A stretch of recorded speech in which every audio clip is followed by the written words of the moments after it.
Hi everyone, I'm Holly, part of the Bobbi Brown UK Pro team. I'm going to show you a really great way to give your skin that sun-kissed finish whilst enhancing your features. So first of all, you want to start with your favourite highlighter. It can be a cream or a powder. I'm going to start with the Pink Glow highlighting powder. The reason why I have chosen this one is it's a great colour on my skin tone and it has that pinky champagne-y colour, so it's going to really pop and lift and enhance my features. I always like to use the sheer powder brush and just slightly sweep into the product. And then I'm just going to go right from the temples and just bring this across down onto the top of the cheek. I almost like to stop in between where the pupil is, just so that it gives more of a lift on that cheek. Around the temples, above the brow, I like to do it on the bridge of the nose and the tip of the nose. On the cupid's bow, just above the lip there. If you're wearing a lower cut top, you can use it on the chest bones and also on the shoulders as well to give a really nice all over glow. Always apply your highlighter first and then go in with your blusher. So I'm going to go in with Apricot Blush, which is this one right here.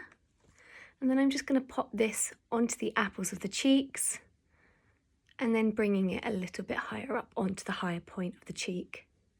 This is a really, really pretty soft pinky coral colour as well, so it just gives a little bit of a pop on the face. If your skin is slightly more golden yellowy toned, go for a more golden yellowy toned bronzer.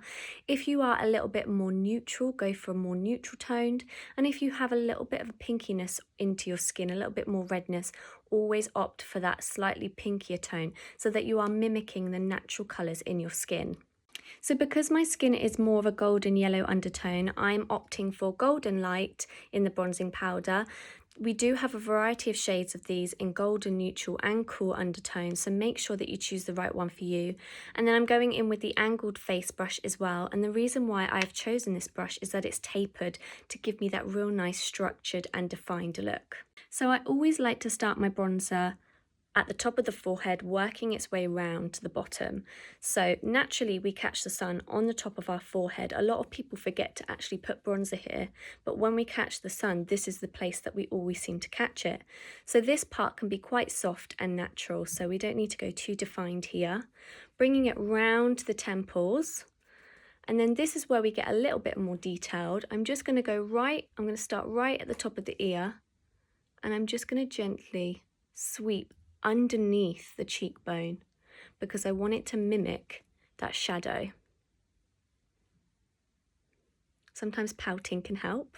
Again, don't go too far across. I like to stop actually for this just at the edge of my eye, so sort of follow that direction, and then not forgetting to give the jawline a little bit of detail and definition as well.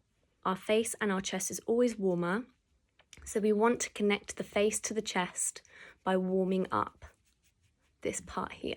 Never forget the ears.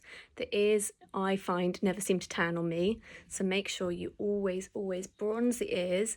And also, if your hair is up, make sure you do the back of your neck as well. Do let me know if you have any questions on colours, tips and techniques. I'll be sure to answer all your questions, and I hope you enjoyed. Have a lovely day, guys. See you soon. Bye.